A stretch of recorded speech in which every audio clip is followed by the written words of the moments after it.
This Saturday, we are serving up stories of inspiration. Perseverance means to continue a course of action in spite of difficulty, in spite of opposition. When they fight it down, when bad men reach you and they're fighting it down and they say you're not the right gender, young ladies, and they say you don't deserve to be here, don't pay no attention, press on nonetheless. Keep watching to hear more from Dr. Henry, plus how one young man pressed through living on the streets to gain employment with the help of the HOPE program. These stories and much more after the news of the week. I'm Adrian Atkinson and you're watching Jamaica Magazine. Stay tuned. More life. More memories. More moments. Jamaica Moves is a call to action to prevent non-communicable diseases. Get active, eat healthy. You can protect yourself from high blood pressure, obesity, asthma, certain cancer diseases, and more.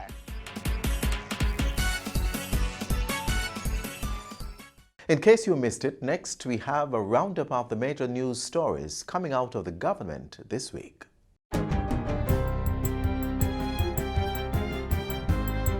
Hi there, I'm Simone Wolf with your JIS News of the Week. Jamaica is to create the first Caribbean green bond listing on the Jamaica Stock Exchange. Almost $583,000 in support has been approved by the Green Climate Fund. We recognize that the government's budget will not be enough in ensuring a strong local response to building resilience.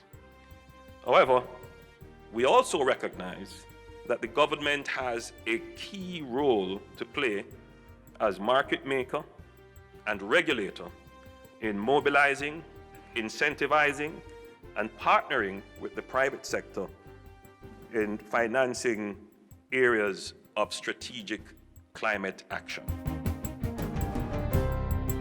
Meanwhile, Prime Minister Andrew Holness says government will be partnering with the Jamaican private sector to monitor planting under the 3 Million Trees initiative through a mobile app that uses geographic information systems to track, locate, and tag trees.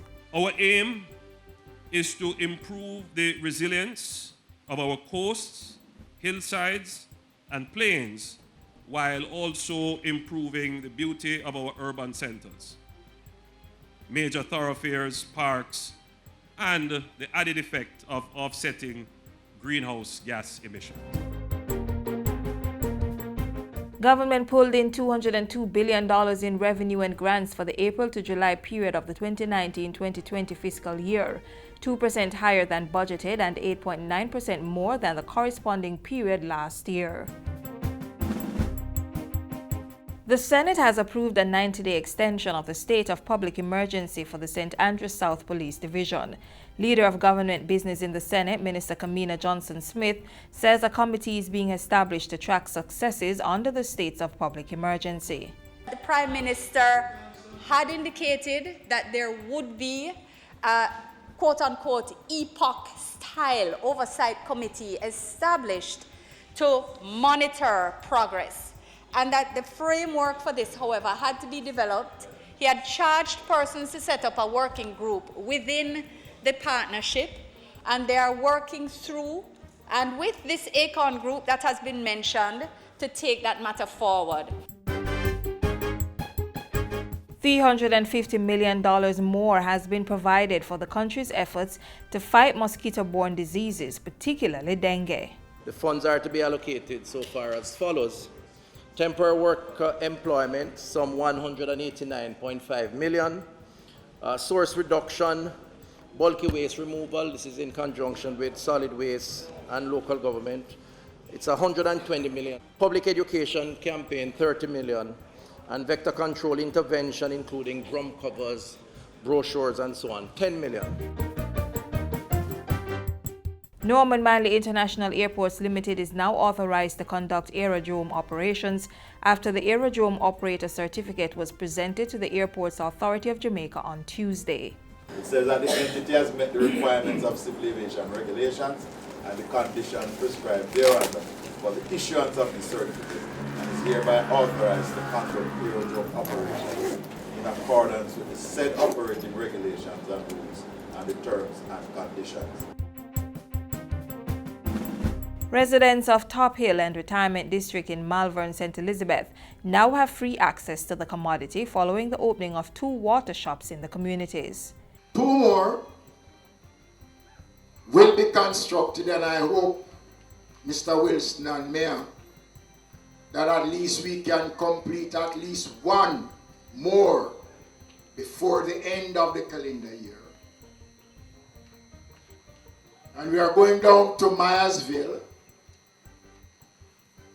and then we're going to try all in junction with the other one.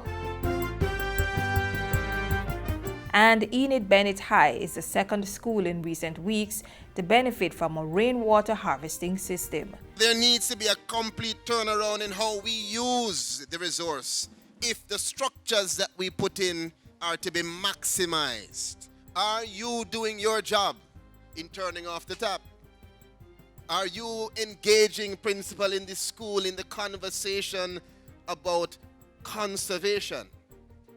It is up to us if we are going to protect our country. And those are some of the stories making news this week. I'm Simone Wolf.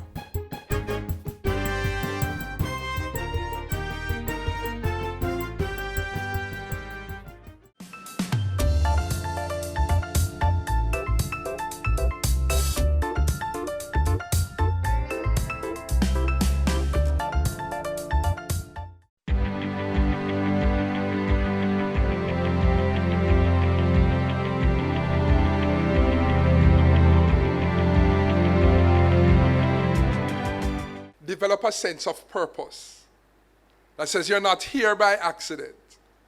You are here for greatness. You are here with destiny in mind. You are supposed to do something great, and you are on that pathway.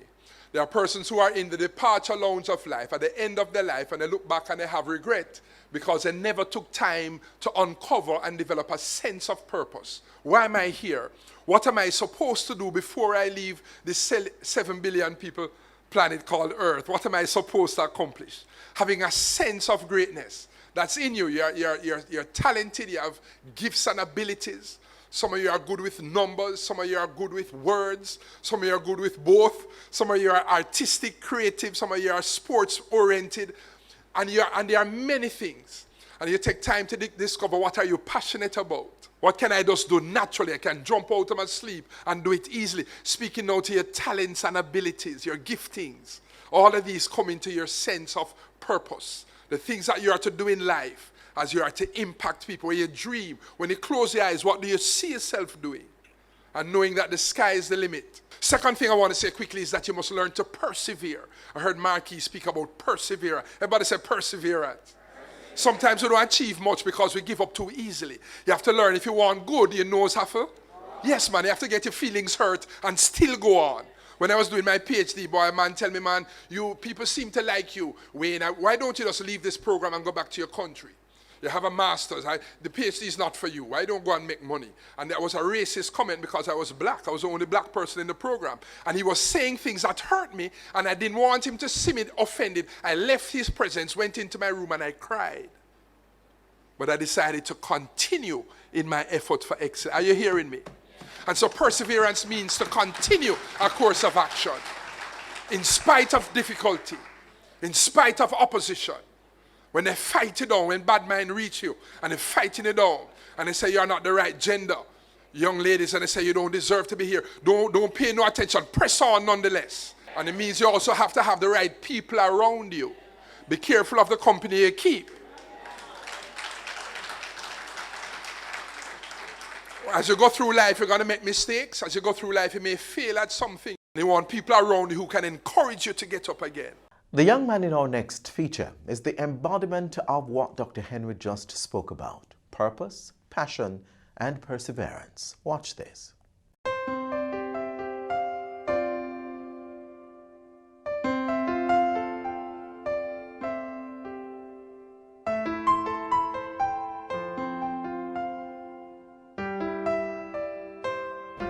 Growing up, I didn't have no parent, nowhere to go. I was just stranded. I started to live in Crossroads because I didn't have nowhere else to go. So what I would do when I'm at Crossroads, I would stay in Mothers by day, and by night I would get a piece of cardboard and sleep at the bus stop beside of Mothers in Crossroads. I will walk and beg, or I will stay in Mothers for the whole day, begging passbys or so forth, till I find myself again money now. So I'd always have a phone, so I use that money that I get, buy credit, put on the phone and put on service, data, and find out about all of the ministries and so forth. And I will sit there and call the different ministries, from the Chief of Defense Staff Office to the Minister of Education, the Prime Minister's Office, all of those.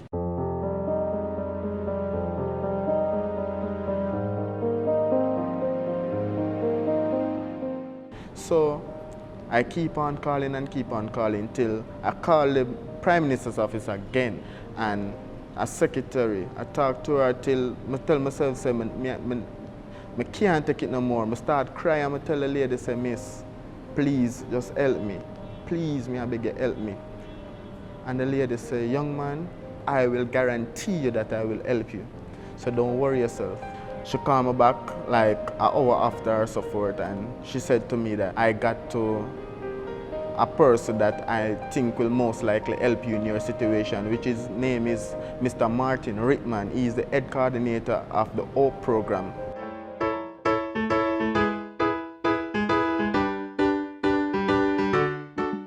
An hour after, Mr. Rickman called me, and he introduced himself, and I introduced myself, and I tell him my story all over again. He told me that he can help me out with something to do, a skill and a job or so I can gain some form of income, so I could buy hygiene products and clothes and so forth. So he directed me to the Art and Ripon Road, where he told me to bring all relevant documents like ID, TRN and so forth to that place on Ripon Road, and speak to the secretary and tell her that Martin Rickman, the head coordinator of the O program, sent me here. He told me that I should go to a school that's on South Camp, UWI Open campus. I went for 2 weeks. After the 2 weeks, I spent at UWI Open campus at South Camp Road. I then moved on to a government agency for work. I started off processing in the computer all documents that come in. I will be the one who to lodge it in the computer and send it off to the different departments. But now I'm a customer service rep at the moment, because my supervisor told me that my talent is wasted where I'm at right now. I don't do much more than lodge the documents in the system and so forth. So she gave me more hands-on training that would more fit my criteria. I think it is a good motivator in the sense that, it gives them some purpose of living, coming, doing something, knowing that he's responsible for something that is such a vital aspect of our daily activities. He dresses well, always on time, and he takes pride in whatever, what is assigned to him. Meaning he works really hard, and whenever he's not here, they miss him.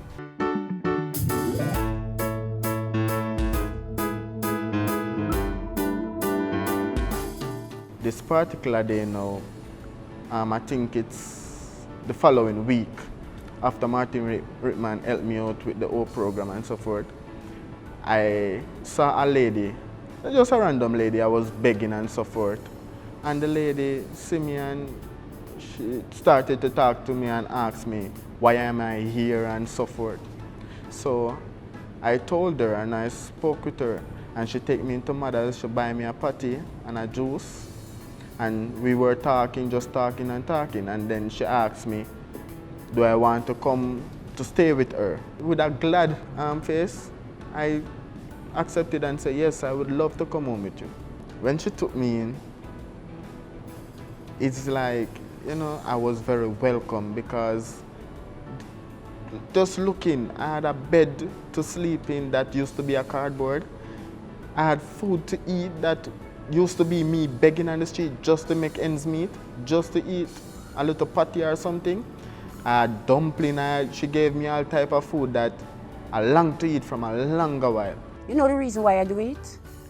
God himself provide for me. That's me can feed myself, feed him, feed my 2 grandchildren then. Helping him is not a problem. Helping somebody when they are in need is the greatest thing for me. I can put my life like the Titanic, if you ever seen that movie. It's like, you know, when the ship was sinking, there's a lot of persons like, them don't know what to do. Some people just jump off in the water because them can't, but I was there and like, the ship has sink, and it's like I tell myself, say, you know what, I'm not going to make this ship sink with me now.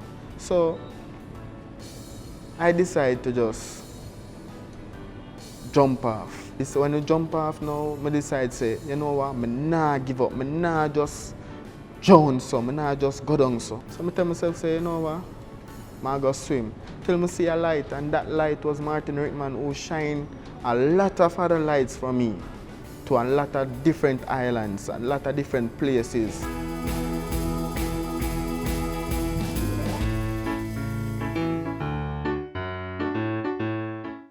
Being a farmer can be challenging, but so rewarding. We see one woman's struggles and triumphs in this upcoming feature. I got into farming because my hobby was gardening. I was nuts about plants, flowers. So it was kind of a natural area to look for when I was looking for something to do. I started in an area that didn't have water, so I was not able to irrigate. And with climate change, it made things really, really unpredictable, very risky, and just difficult. So I don't consider myself as having really started farming until I moved into this agro park, where I was able to irrigate and do things in an optimal way.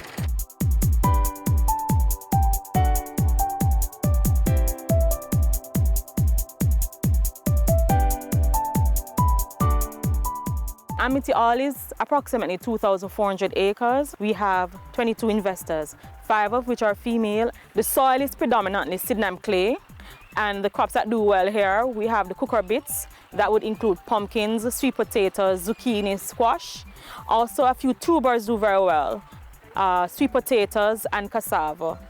Those crops do very well. We also have a lot of farmers who have gone into the Scotch bonnet pepper, and they're also doing very well. Once we manage the water application with the type of soil that we have and give proper nutrition, these crops do very well. Life has been a learning experience primarily because of the Sydenham clay, but I don't know if that's particular to this park. I think anywhere that you go, you have to learn to work with what you have. So it's been a learning experience, and but one good thing about it is that you see the rewards at the end of the day because you're able to irrigate or fertigate, which is fertilizing through the irrigation system.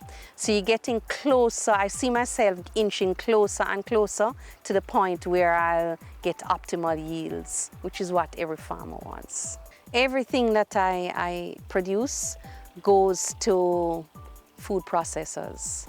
And the particular processor that I sell to, 90% of their output is exported.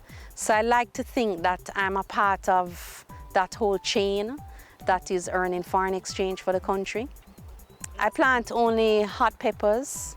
I'm trying this year to try and stretch myself and learn other things.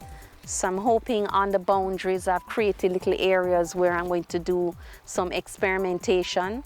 But for now, I'm only doing hot peppers and specifically Scotch bonnet. I've set myself the challenge of trying to master that because of the 2 types that we grow here in Jamaica. That definitely is the most demanding one. So still going up the learning curve. I think the reason why I settled on peppers is because you can sell it. You don't have to scratch your head and wonder where you're going to sell it. because most of the processors have back orders, export orders.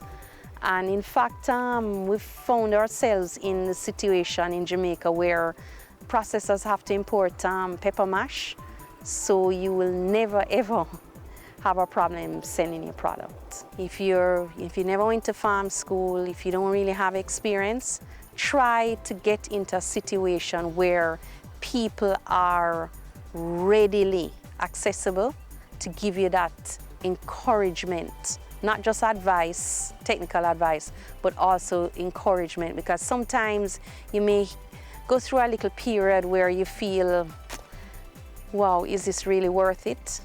And that support is valuable.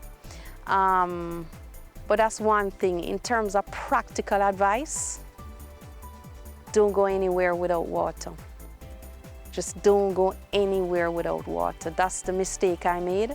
And the second thing is try to farm reasonably close to where you live. Another mistake that I made, because how often you go to your farm, the hours you put in, it shows. The further away you live, you try and cut corners here and cut corners there, and it will show. When you come to Amityville, there are a few things. There are things here that can help to foster your production. One, we have a team of stakeholders working together to cater to your needs. We have the RADA extension officers, we have the persons from NIC, we have the team from AIC. We also have a group of farmers that are willing to work together to help to move the produce not from the ground to the plate.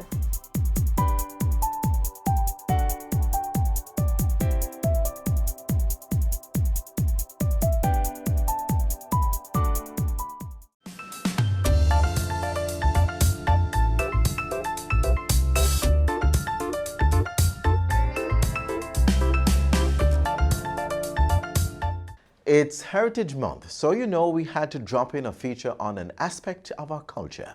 Today we give you a taste of our musical history with a virtual tour of a place that could be considered the birthplace of reggae music. Some call it the Hollywood of Jamaica, while others refer to it as the cradle of Jamaica's music. This place is packed with history, and lucky for you, we will be exploring some of it today.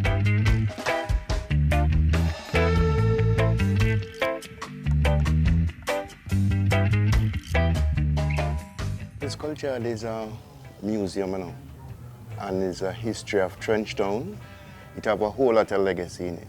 Yes, the Culture Yard, which is situated at Lower First Street in Trenchtown, is one of the many houses built by the Central Housing Authority between 1940 and 1949. These government houses were built on 200 acres of land and subdivided to facilitate a residential community to be called Trenchtown. Trenchtown itself, it was named after a person, and the name of that person is Daniel Power Trench. Daniel was born in Jamaica. His mother was Jamaican, but his father was an Irishman. So Daniel's father came to the Caribbean, basically, to the business, and he met this woman.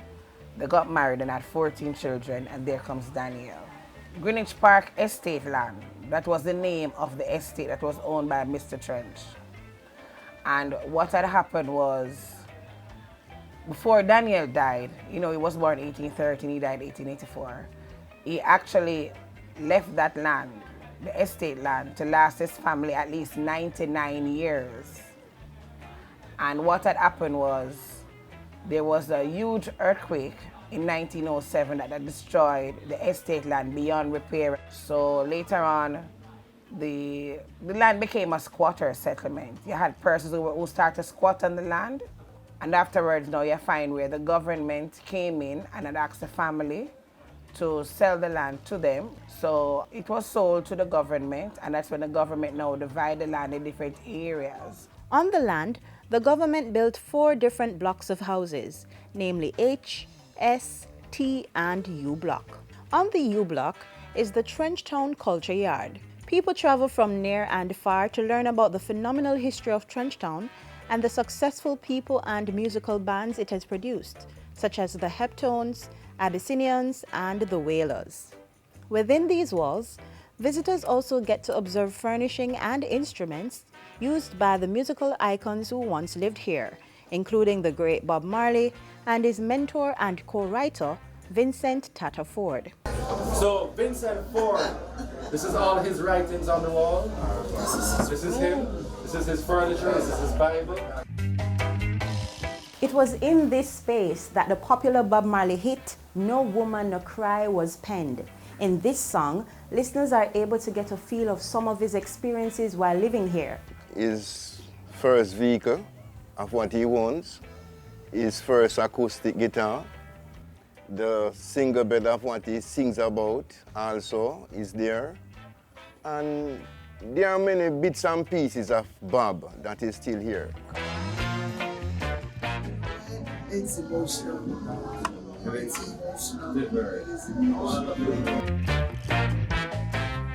After an emotional tour of the rooms and galleries, visitors get the chance to wander the courtyard, where they will find this fascinating statue of Bob.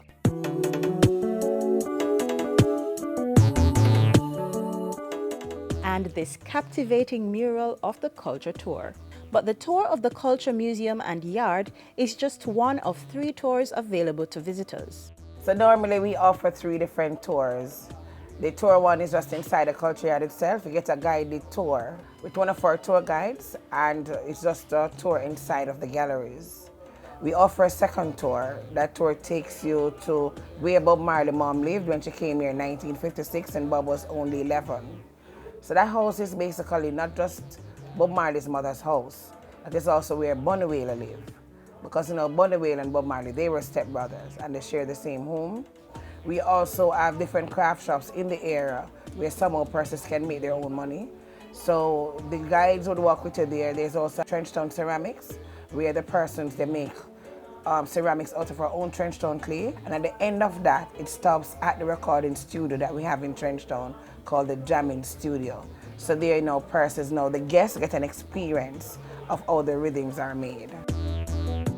It's evident that the Culture Yard is a must-see for anyone who wants to learn more about Bob, Jamaican music, and the phenomenal evolution of Trenchtown.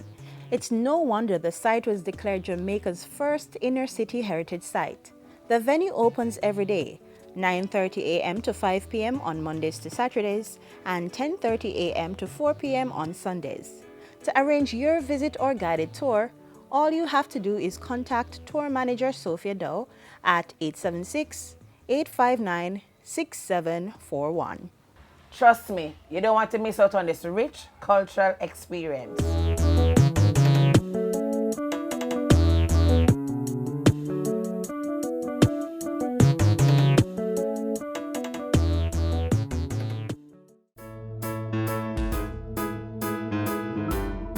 Mommy?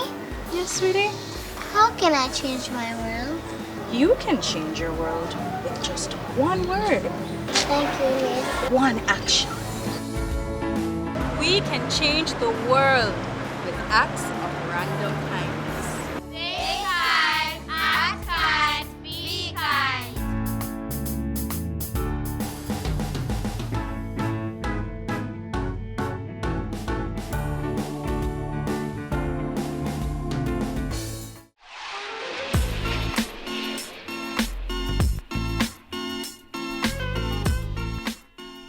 And that's how we ended this edition of Jamaica Magazine. If today's show filled you with a sense of purpose, nudged you to pursue a passion, or inspired you to never give up, let us know. Send an email or leave a message on our social media pages.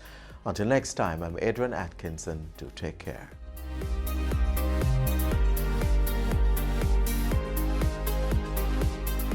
This has been a production of the Jamaica Information Service, the voice of Jamaica.